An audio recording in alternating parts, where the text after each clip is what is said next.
الشكر علينا. بشر الفاتحة.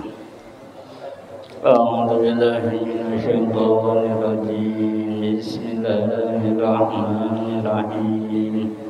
الحمد لله رب العالمين الرحمن الرحيم مالك يوم الدين. إياك نعبد وإياك نستعين. اهدنا الصراط المستقيم صراط الذين أنعمت عليهم غير المغضوب عليهم ولا الضالين. رب اغفر لنا آمين. اللهم صل وسلم وبارك عليه وعلى آله. يا رب بالمصطفى بلغ مقاصدنا واغفر لنا ما مضى. يا واسع المكرم يا رب بالمصطفى بلغ مقاصدنا واغفر لنا ما مضى. يا واسع الكرم يا أرحم الراحمين يا أرحم الراحمين يا أرحم الراحمين. فرج على المسلمين يا رب بالمصطفى بلغ مقاصدنا واغفر لنا ما مضى. يا واسع الكرم لم يحتمل قاطع مطلقا أبدا وما بكى بأسا في مدى الزمن. يا رب بالمصطفى بلغ مقاصدنا واغفر لنا ما مضى.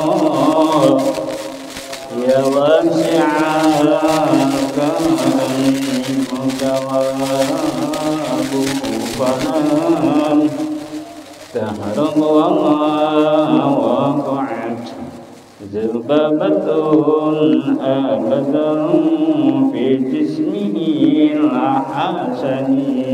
يا رب بالمصطفى بلغ مقاصدنا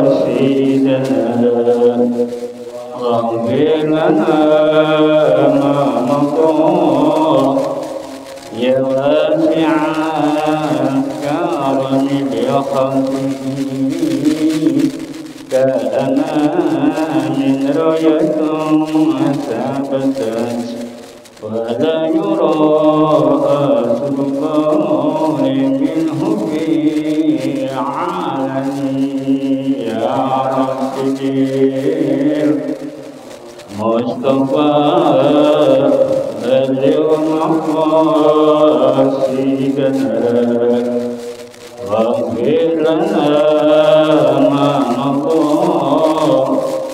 يا واسع الكرم وكرمه لم ينام العين فنعشت ولا يراد الذنوب يمجد باطني. يا رب بالمصطفى بلغ مقاصدنا واغفر لنا ما مضى. يا واسع الكرم بالفقاد عنك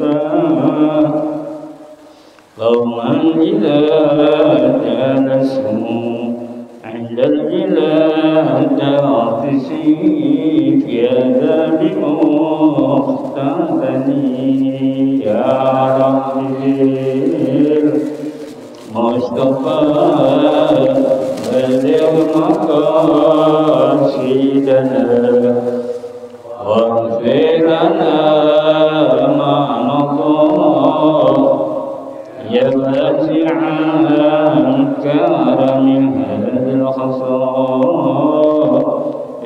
صباح هذا كن آمنا من شر النار والشرك والمحن على المصطفى بلغ مقاصدنا واغفر لنا ما مضى يا واسع كرم اللهم صل وسلم وبارك عليه وعلى آله.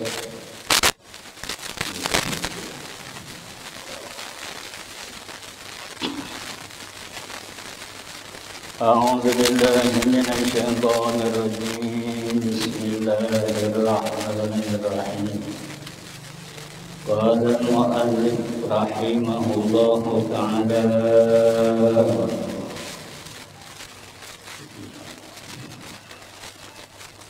بسم الله الرحمن الرحيم bab salatul jamaah bermula dalam satu bab ini masih di dalam kelanjutan menceritakan tentang salat berjamaah. Salat berjamaah wa aqalluha ma baina imam wal ma'mum itu sudah disebut berjamaah. Salat yang ditegakkan antara imam dan makmum namanya berjamaah. Adapun jumlah makmum boleh satu, boleh lebih dari satu. Jadi jangan ditarget berjamaah harus 100 orang, tidak bisa. Yang namanya berjamaah ada imam, ada makmum. Kemudian berapa makmumnya? Ya tergantung yang datang. Kalau yang datang ada satu ya mabaina imam wal makmum atau mabaina antara imam dan makmum. Lebih dari itu makmumnya boleh 2 dan selanjutnya. Tapi kategori berjamaah ada imam, ada makmum, namanya berjamaah. Wa akhraja lan sampun netokaken kalau bahasa wakil yang ada di pesantren ya. Kalau bahasa kita Indonesia wa akhraja telah berfatwa atau telah mengatakan ya atau mengeluarkan satu penjelasan. Akhraja Syaikhan an Abi Hurairah radhiyallahu anhu qala Rasulullah sallallahu alaihi wa alihi wasallam salatul rajuli fi jama'atin tazidu ala salatihi fi baitihi.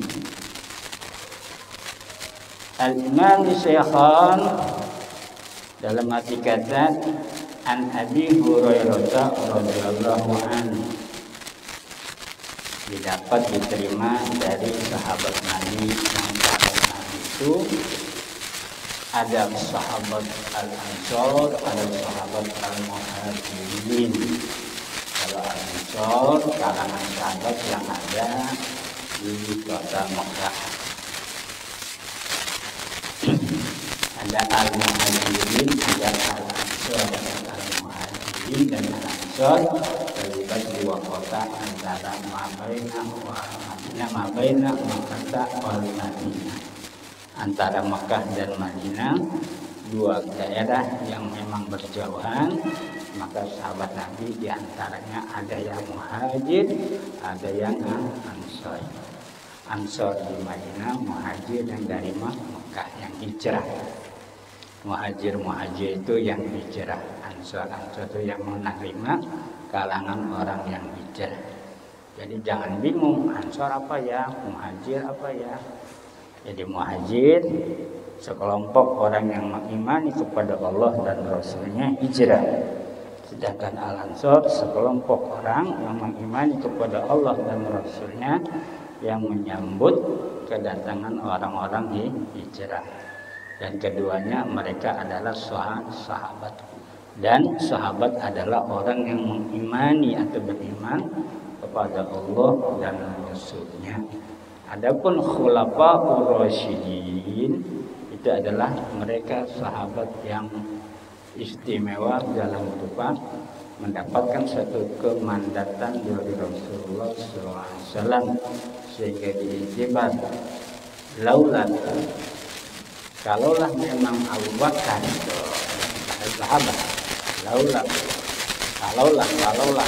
umpamanya dalam hal ini ada Nabi setelah aku, maka Abu Bakar yang menjadi Nabi. Kalaulah tidak Umar, kata ada Nabi setelah aku, maka Umar lah. Jadi mereka yang mendapatkan julukan sahabat khulafaur rasyidin mendapat kedudukan yang istimewa oleh baginda Nabi Muhammad Rasulullah Sallallahu Alaihi Wasallam. Lantas di luar itu, apakah mereka tidak menerima aqwalun wa af'alun sehingga wa ahwalu Rasulullah? Mereka juga sebagai musyahid menerima apa yang diucap oleh Nabi, apa yang diperbuat oleh Nabi sezaman itu. Mereka adalah sebagai saksi apa yang telah mereka terima kepada baginda Rasulullah Sallallahu Alaihi Wasallam. Sehingga karakter keilmuan para ulama, munqati terputus kalau nggak nyambung kepada sahabat. Maka sahabat punya peranan penting. Nah, ini kalau bicara sahabat punya peranan penting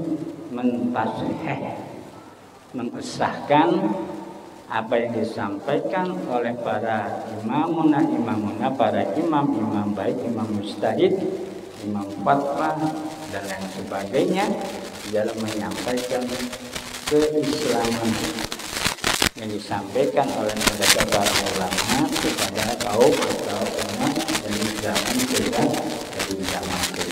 Maka dinyatakan pun di dalam Al-Quran ulama yang mereka yang sudah dilibatkan, yang sudah dinobatkan sebagai ulama yang khasyah minallah. Dalam arti kata khasyah minallah tidak dikurangkan, tidak dikurangkan, bahasanya pas. Sehingga apa yang disampaikan oleh mereka para ulama lebih tidak melebihkan, tidak juga mengurangkan, yaitu ibarat kata.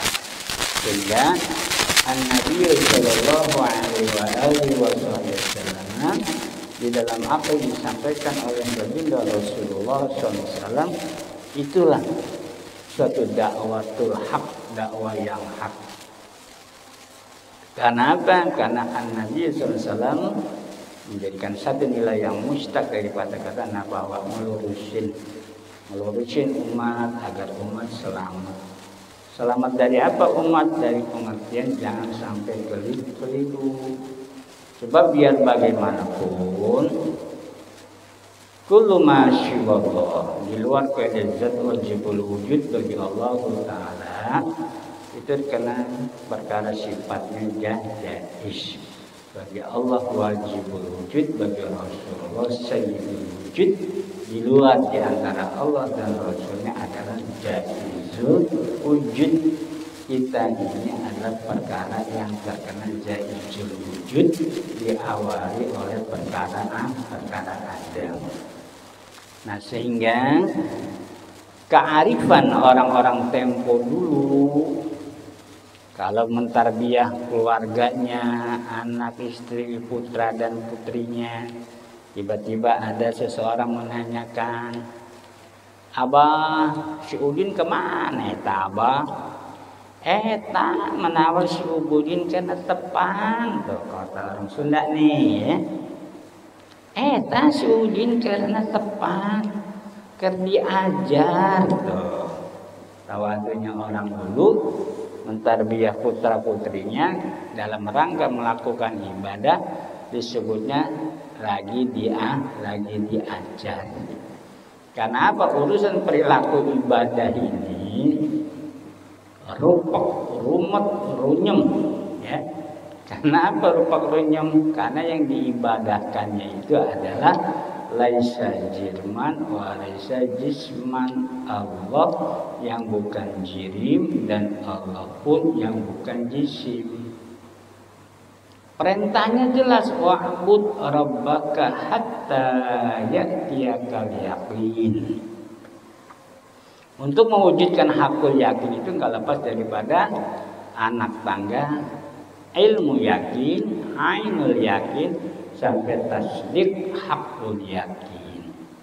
Dan itu semua dilakukan tidak lepas atas semua perintah dan semua yang disyariatkan oleh baginda yang mulia Nabi kita Muhammad Rasulullah SAW. Sehingga kaidah yang sudah diterapkan, annal asla wal asasa qabla ibadati wa ma'rifatu rabbi, atau wa ma'rifatul ma'bud, mengerti tentang perkara tentang hakul ma'bud. Jadi itu menjadikan satu persyaratan dari semua syarat di dalam perihal kerukunan. Rukun tidak lepas dengan syarat, karena ada bahasa kata begini, adakah rukun tanpa syarat? Tuh, ya. Ini kalimat syair masuk yang pasti. Adakah setiap rukun tanpa syarat? Tuh, pasti pakai syarat. Cuman syarat yang umum yang kita ambil, syarat umum yang kita pegang, syarat yang ada kaitannya di badan kita doang. Cara mengenakan pakaian kita harus di samping bersih, suci. Kemudian tempat, kalau cara kita sholat baik di rumah, di masjid, di musola, di surau, di tajuk, atau di langgar, ibarat kata bahasa daerah masing-masing, itu berkaitan dengan syarat-syarat yang memang berkaitan di badan kita. Hanya sebatas nilai formalitas yang nampak dalam berupa lahiriah. Puncak-puncaknya adalah adakah kita sudah suci dari baik abdas maupun junub. Tuh, itu puncaknya tuh. Kalau yang lain syarat umum, ya nggak di sini ya di situ, nggak di situ ya di sana, nggak di sana ya di sono, ibaratnya. Tapi yang berkaitan mutlak di badan kita tentang perkara abdas dan junub. Tuh. Abdasnya bagus, tapi mengandung junub. Junubnya ketutup ke hijab, maklum, namanya pengantin baru, buru-buru. Pengantin baru, bahasa kata turun dari gunung, nggak ngerti ilmu agama, istrinya santri, udah digebet pagi siang sore malam, giliran subuh sholatnya sholat berjamaah dengan istri, maklum pengantin anyar, pengantin baru. Kemudian bagaimana setelah selesai waladhdallin amin, kemudian dengan doa kunutnya taslim assalamualaikum. Ditanya, Kang Mas, alhamdulillah puniku kulo panjenengan sampun salat. Kita dan kamu sudah sholat. Inji kaulah nampi saya terima, kita udah sholat. Mas tuh ya, saking tawadunya istri menyebut memanggil suami dengan suara yang lembut. Mas punika panjenengan sampun adus. Kamu sudah mandi? Kata suaminya, lah memang anak mandi kayak capung cebok apa? Sampun kula niki sampun adus pakai sabun sikat gigi, wah dikeber habis. Kata istrinya yang santri, bukan masalah mandinya Mas, saya juga dengar suara percikan air, shower, air pancuran atau ember melalui timba yang dikerek atau yang dikail. Sudah tadi mandinya Mas dalam keadaan niat mandi junub? Nah lu, perasaan enggak atau belum? Aduh Mas, kita udah assalamualaikum ke kanan, sudah assalamualaikum ke kiri, kemudian lantas jalan. Lah kenapa urusan mandi nggak pakai niat mandi junub? Tuh, ngebatalin nggak ya? Ini ngebatalin sholatnya itu. Sholat yang sudah dikerjakan sekalipun berjamaah, bacaannya fasihat, gerak-geriknya cakep, sekalipun niatnya tulus. Tuh. Niatnya tulus, tapi ketika di saat mandi tidak pakai niat mandi junub. Ini ngebatalin. Sampai dikinayah sejauh itu. Tuh. Sampai dikinayah sejauh itu. Nah, kita kembali nih. Hidup bertetanggaan dengan para ustadz, para kiai, alhamdulillah.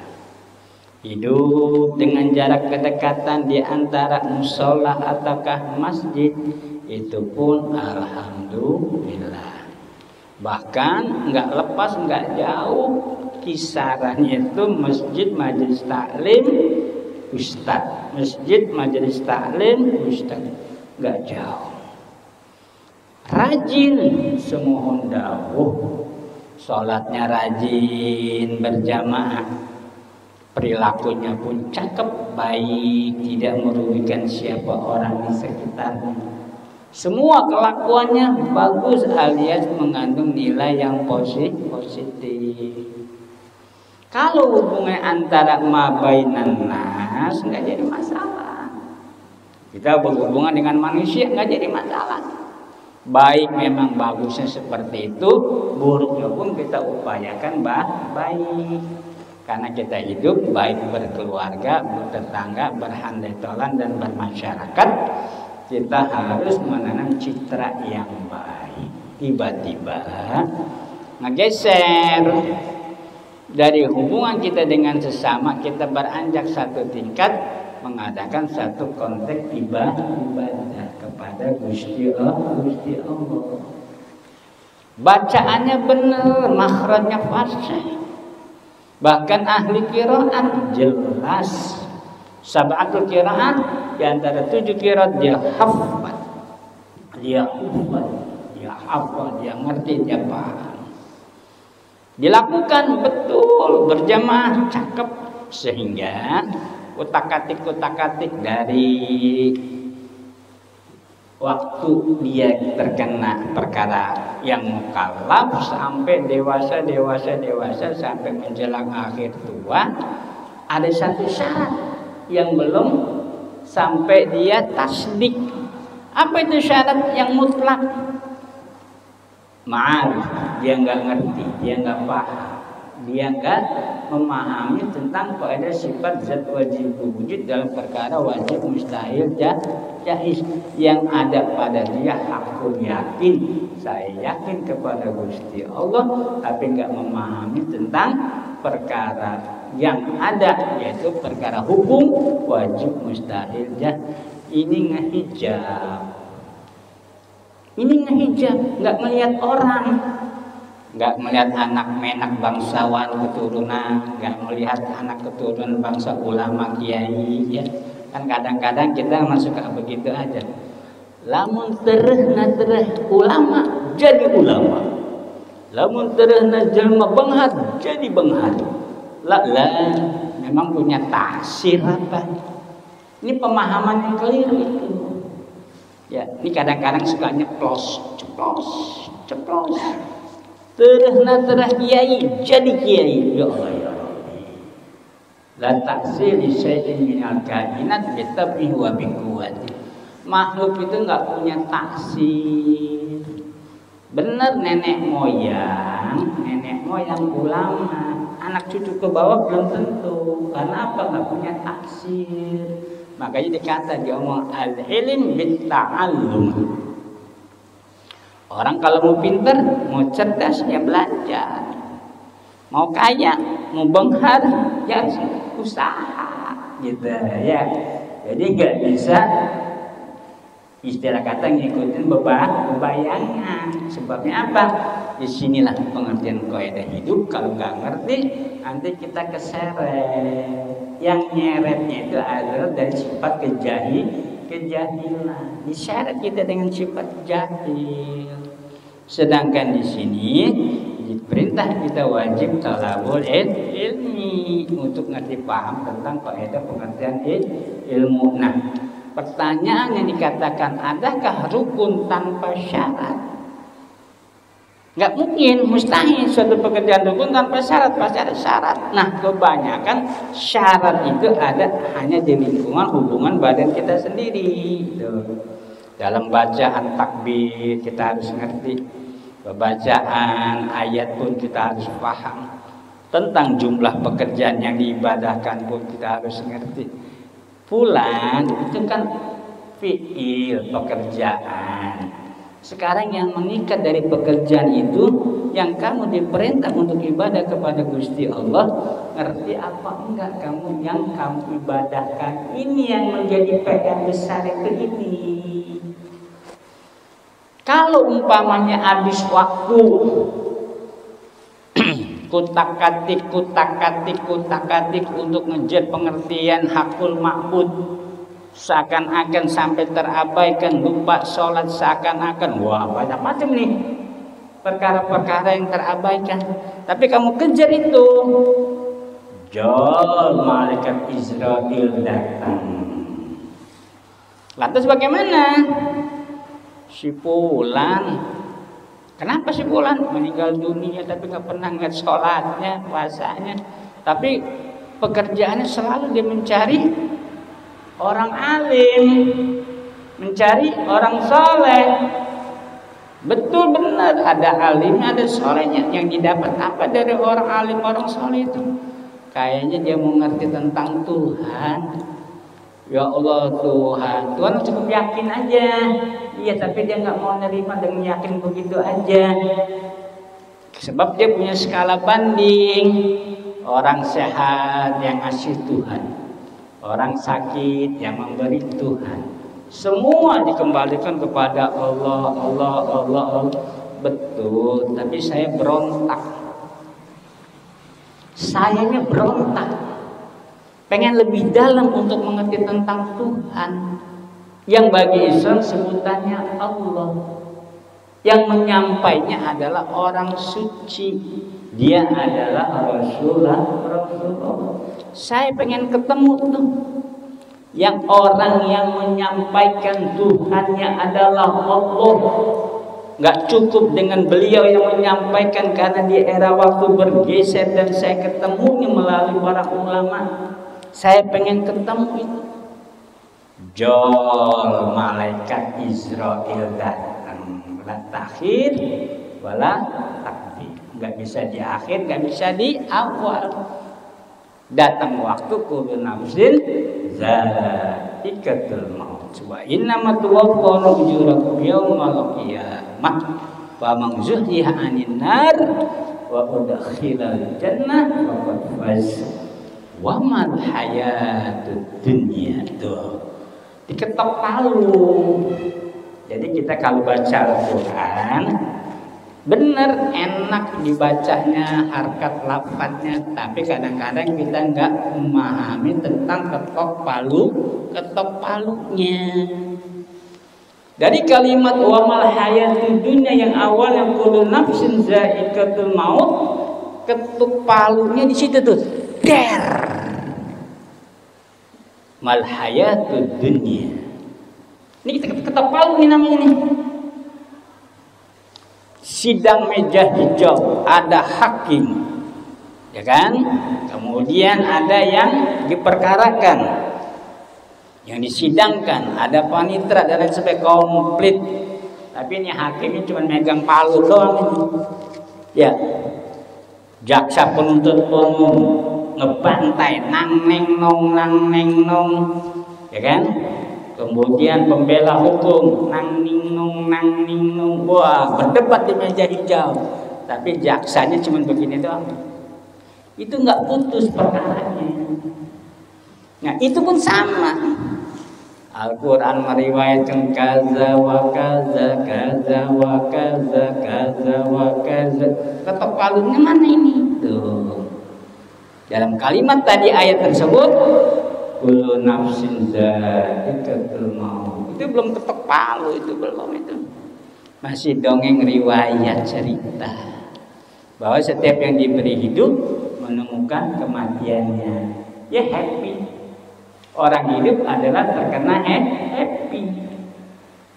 Bahkan di dalam sebuah hadis dia ngomong, "I'mali dunya kata'ishu abada wa a'mal li akhiratika ka'annaka tamutu ghada." Manakala kamu hidup di alam dunia, lupa nengok kita kalau sudah hidup di alam dunia, lupa nengok ke samping bahkan ke belakang. Happy. Ya, namanya hidup disertai dengan perkara nafsu dan hawa, keindahan dunia mencorong, apa enggak keseret kita? Sampai-sampai ada bahasa kata ngintip. Sampai-sampai ada bahasa ngintip. Matanya belok kayak orang India. Wah, ya kan? Tapi tetap kalau nggak ngintip nggak nikmat. Sampai ada bahasa begitu. Orang melihat jelas, tapi ngintip itu akan lebih menjelaskan daripada mata melotot. Sampai ada kinayah begitu. Jadi kullu nafsin dha'iqatul maut, ketok palu. Mal hayatud dunya illa mata'ul ghurur. Dunia yang kau temukan lepas, tidak lebih, hanya jebakan semata. Setelahnya sudah lepas. Tadi sudah diomong i'mal dunya ka'annaka ta'ishu abada. Kenikmatan hidup di alam dunia happy. Tapi ketika kamu tengok ke akhirat seakan-akan tidak ada waktu lagi kecuali harus pulang. Ikhwan jamaah rahimakumullah. Kita dituntun oleh ilmu agar kita pada persyaratan yang diomong tadi, adakah rukun tanpa syarat, dan kita hanya upek-ubeng syarat yang ada di badan kita doang tuh. Kita harus ngerti ilmunya, kalau Al-Quran cara membacanya, biar kata satu huruf tidak mengandung dosa, ya. Kan kadang-kadang ada kalimat nih. Bismillahirrahmanirrahim. Alhamdulillahi rabbil alamin. Tuh, perhatiin ya. Ada orang yang memang makhrajnya cadel, entah di waktu lahir atau ada satu insiden. Tapi dia al-alif billah, ngerti tentang zat wajibul wujud, dibanding semua yang hadir fasih. Mana yang utama? Tuh. Ini harus kita pakai. Ya, ininya harus kita pakai. Lantas bagaimana yang lebih utama? Yang lebih utama itu yang ma'rifat itu dipakai itu sebagai imam. Tapi bacanya cadel, tapi dia ngerti paham cara dia kembali mengarahkan keimanan. Tapi memang zaman sudah begini, akhirnya digeser. Orang Bogono begitu dipakai, orang Bogono begini dipakai. Ini pernah ada kejadian ini di Megamendung, daerah Bogor. Itu ada Habib Agil bin Abdullah Al-Idrus Allahyarham. Ada ajengan Syarif, ada ajengan Anwar, ada Habib Tahir bin Umar Al-Haddad, dan juga para habaib-habaib yang alim banyak di zaman itu. Ada Habib Ali bin Hasan As-Segar, tapi cadel ngomongnya, cadel. Satu waktu Al-Fakih datang ke sana pas kebetulan Jum'ah, sekalipun nggak wajib Jum'ah, tapi kita pengen Jum'ah, akhirnya Jum'ah. Duduk di sop pula, sop pertama. Yang khotib dia, yang imamin dia. Lah kita nengok ke kanan, ada Habib Akil bin Abdullah Al-Idus, murid Habib Keramat Empang Bogor, luar biasa itu. Kitab yang dikutak-katik nggak lebih hanya kitab Ihya Ulumuddin karangan Al-Imam Muhammad bin Muhammad Al-Ghazali. Saking hufaz tentang Alkitab tersebut, mengajarkannya sudah lagi tidak bil qiraah, tidak dibaca. Hufaz, hafal tentang kitab Ihya Ulumuddin. Yang ngaji itu para ajengan, bukan orang cecerek. Habib Agil, orang alim. Tiba-tiba yang imamin, yang khatib Habib Ali bin Hasan As-Segar. Orangnya maaf kata, kalimatnya cadel. Tuh, sudah itu udah jadi khatib Jumat, tuh kemudian imamin. Lah kita memang dasarnya hanya taunya yang seukuran kita, lah kita tengok ini. Masya Allah, pada ada yang lebih tua, Masya Allah, pada ada ajengan, Masya Allah, ada Habib. Wah, kenapa? Nah, nafsu kita nih, kita bicara nafsu. Kok yang begini-begini dipakai ini? Kenapa ini? Apa orang bodoh semua yang ada di dalam masjid? Padahal Masya Allah, bukan karena kesini. Coba perhatiin orang-orang Jawa, ya, nyebut alhamdu itu. Coba dengerin di kampung orang-orang Jawa nih. Bismillahirrahmanirrahim. Alkamdu tuh alhamdu alkamdu. Perhatiin, tapi diterima jadi imam. Kenapa? Ya. Jadi keputusan ilmu ada bukan di makhraj. Keputusan ilmu bukan adanya di makhraj, bukan. Keputusan ilmu ya'mal bi'ilmihi, keputusannya adalah syarat yang terakhir. Ma'rifat. Kan kita ngomong tadi, adakah rukun tanpa syarat? Bohong. Bagaimana ceritanya menegakkan rukun tanpa syarat? Pasti ada syaratnya. Tapi syaratnya khususnya kepada perkara yang di badan kita. Pakaian, kita sudah abdas, kita tidak dalam keadaan junub dan lain sebagainya. Tapi hubungan kita kepada Gusti Allah, hubungan pemahaman diri kita kepada Allah, zulmah, ngeblank. Ini ngehijab. Kemudian kita hidup kutak-katik urusan ma'rifat kepada Gusti Allah, karena memang bahannya sedikit. Dari wujud sampai mutakalim. Bahkan orang yang mendudukkan pengetahuan ilmu pun tidak banyak. Jol malaikat Israel datang, centreng ketuk palu, ya Abdullah, walau nafsin zaikatul maut, la yatakhirun wa la yastakdimun. Pulang ke akhirat, meninggal dulu. Yang kita mau harapan apa itu di akhirat? Kita punya emak, punya bapak kandung, betul. Kita punya guru ngaji yang dibangga-banggakan, yang di Pertuan Agungkan juga, betul. Tapi di sana nggak kepake. Aneh ini. Di akhirat nggak kepake. Lah kalau kepake emak bapak, para guru ngaji, nggak ada orang yang ada di neraka itu, merdeka semua. Ya, merdeka semua lah. Neraka susah alias nggak ada penghuni. Kenapa? Betul-betul mak bapak nyomotin anaknya. Kita dicumut mak bapak kita dicumut oleh kakek kita dicumut lagi oleh kakek mak bapak kita. Ya. La ilaha illallah. Urusan akhirat akhirnya pada begini nih, nggak jelas ini. Ya. Kan sudah diomong, dunia nggak ada tuan rumahnya.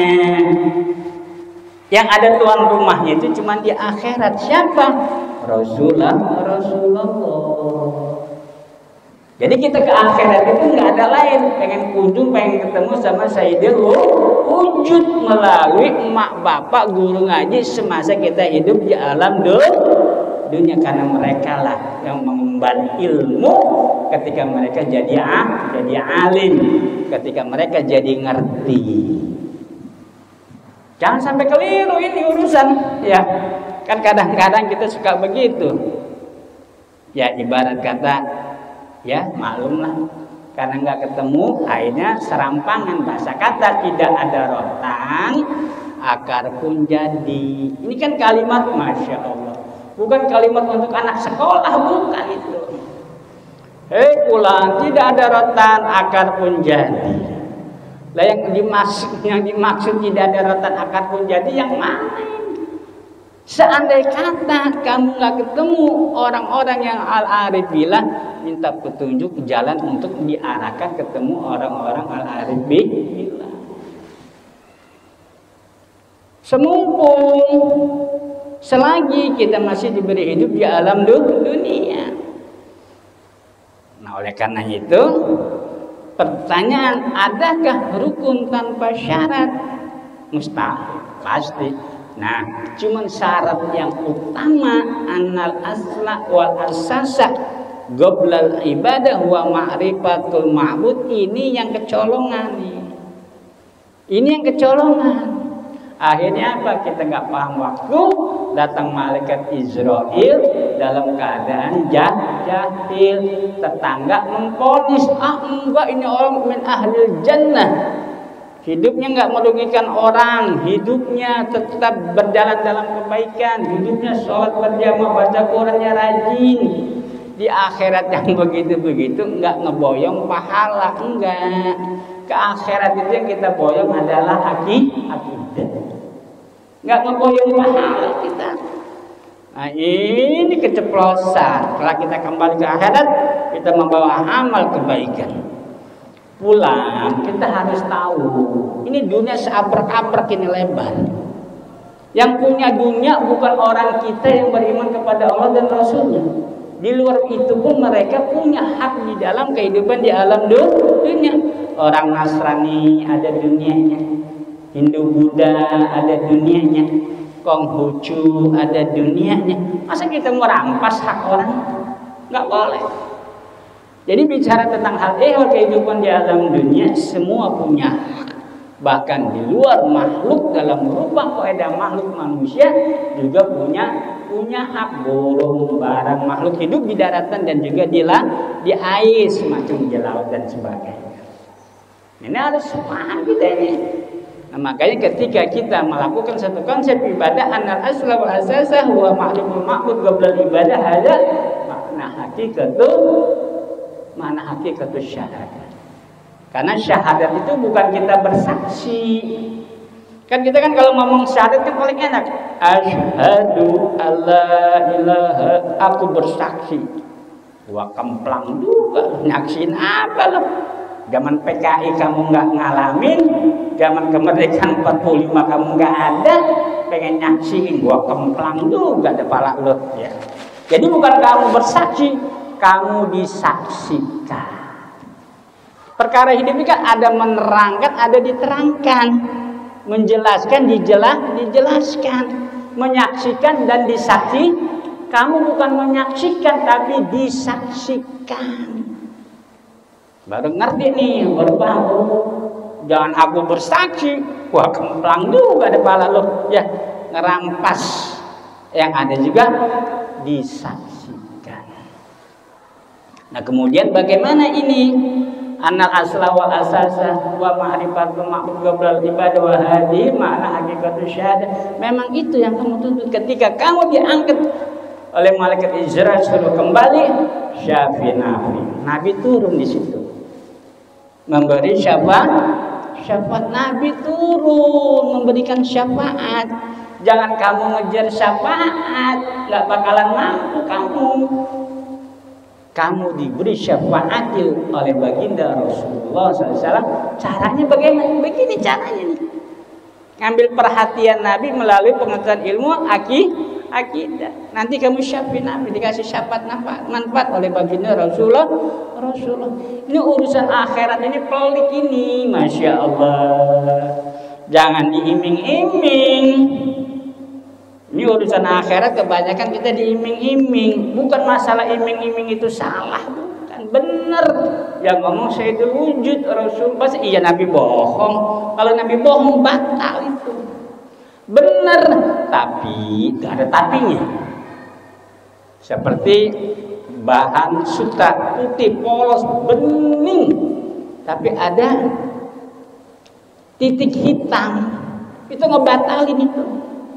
Ya, tahu kan sutra bahan yang indah putih polos, indah dipandang, tapi ada noda hitam, itu ngebatalin itu.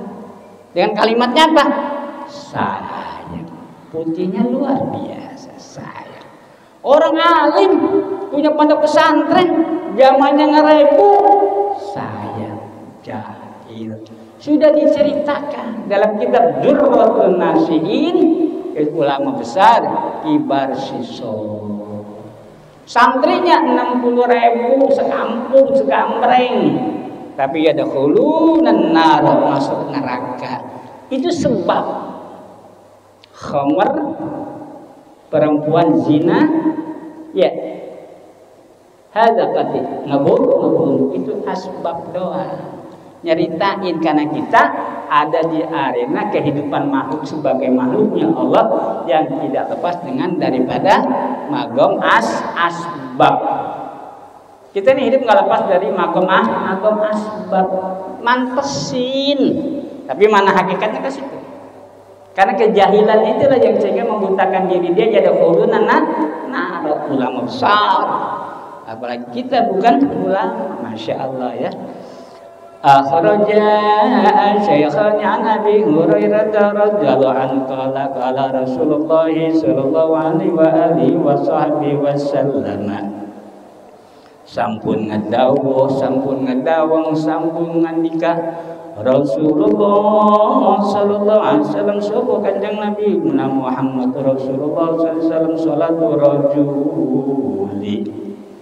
salatur rajuli utawi, kalau bahasa orang lugat pesantren ya, salatur rajuli utawi salat wong kang sewiji fi jama'atin ing dalam salat berjamaah tazidu nalika ngawuhi nambahin ala sholati fi baiti, kemudian dia nambahin sholat di rumahnya.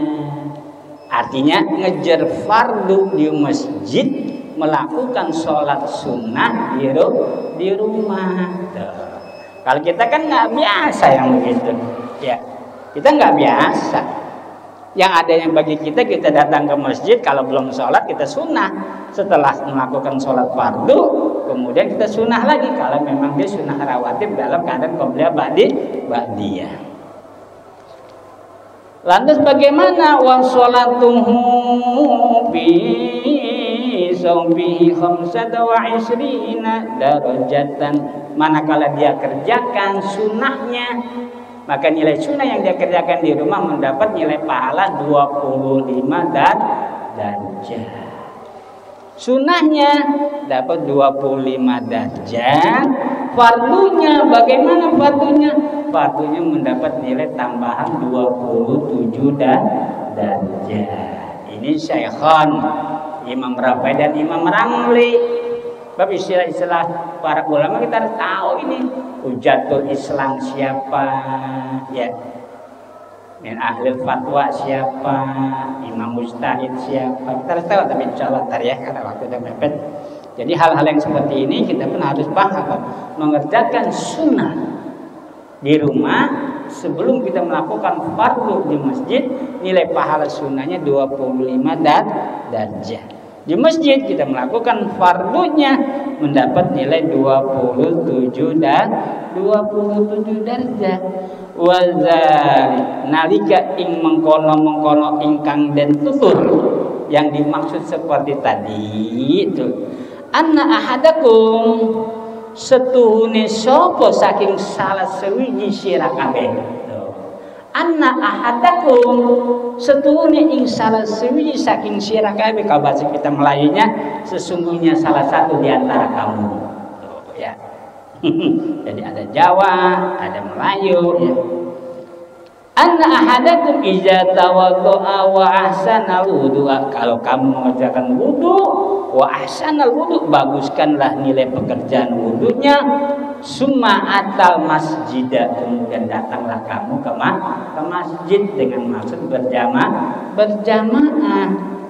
Kalau hal-hal tersebut terjadi, la yazid illa shalah, summa matanya gak ada ini. Summa yahadda illa rafa'allahu ta'ala biha darjatan. Maka manakala kamu lakukan seperti itu, melakukan kebagusan dalam berwudu, maka itu pun menambah nilai darjat. Dan disitulah nantinya para malaikatnya Allah Ta'ala mendoakan kepada kita dengan nilai-nilai doa yang Masya Allah, diantaranya Allahumma gfir lahu, Allahumma rahamhu, Allahumma tub alaihi. Jadi kita mendapat doa yang disampaikan oleh para malaikat manakala kita mengerjakan hal-hal demikian, maka busyrolana, menjadi bahagia, senang bagi kita ya, untuk mengetahui pengetahuan ilmu, yang ilmu itu kita terapkan sedikit demi sedikit. Kita terapkan bahwasanya di dalam sholat berjamaah, nilai keutamaannya di dalam sholat fardu 27 derajat, manakala kita mengerjakan sunnahnya di rumah itu mendapat nilai 25 derajat ya. Tadi nih maghrib kita sunnah dulu maghrib ya, kita datang ke masjid langsung itikaf sholat masjid sunnah, kemudian sholat maghribnya, dan itu mendapat nilai pahala. Jadi dua nilai kandungan pahala yang besar melakukan sunnah di rumah, mengerjakan fardu di masjid. Karena apa? Sudah diomong oleh baginda Rasulullah SAW, baiti jannati, rumahku menjadi hiasan bagaikan surga. Rumahku hiasan bagaikan surga. Memang kita ada di dalam masjidnya, apa bukan surga ini? Surga, karena menceritakan kebaikan, melakukan kebaikan, menguji dalam kemuliaan masjid. Kemudian rumah pun demikian kita pakai dalam melakukan ibadah. Memang betul ada istilah tak kenal maka tak sayang maka tak cinta. Kenalin rumah kita, sunnah dulu. Di rumah mau ke masjid, sunnah dulu, baru ke masjid. Karena ke masjid ada kehormatan. Yadkhulu fi masjid, kita masuk ke masjid punya kehormatan apa? Tahiyatul masjid, yaitu dalam sholat sunnah tahiyatul masjid. Jadi jangan tahiyatnya di rumah, sunnah qobliyahnya di masjid lah, keliru. Sunnahnya di rumah, tahiyatnya di masjid. Jadi dua nilai, ibarat peribahasa kata, sekali mendayung, 2-3 pulau terlampaui. Sekali masuk waktu, ya, sekali mendayung, 2-3 pulau terlampaui. Sekali datang masuk waktu, sunnah 25 derajat kita dapat, 27 derajat di masjid kita dapat. Nah itu peribahasa, sekali mendayung 2-3 pulau terlampaui. Sekali masuk waktu semua kita dapat ya. Kenapa? Karena nilai ibadah banyak jalan menuju rumah ya. Mudah-mudahan ini bermanfaat buat kita sekalian, dan semoga Allah turunkan rahmat barakah buat kita, anak keluarga, cucu dan selain sebagainya, supaya mendapat rahmat taufik hidayah. Amin. Allahumma ya rabbal alamin. Bismillahirrahmanirrahim. Bismillahirrahmanirrahim. Alhamdulillahirabbil alamin. Ar-Rahmanir-Rahim. Maliki yaumiddin. Iyyaka na'budu wa iyyaka nasta'in. Ihdinas siratal mustaqim. صراط الذين أنعمت عليهم غير المغضوب عليهم ولا الضالين. رب اغفر لنا يا رب حق الفاتحة صفاتي بكرامة الفاتحة.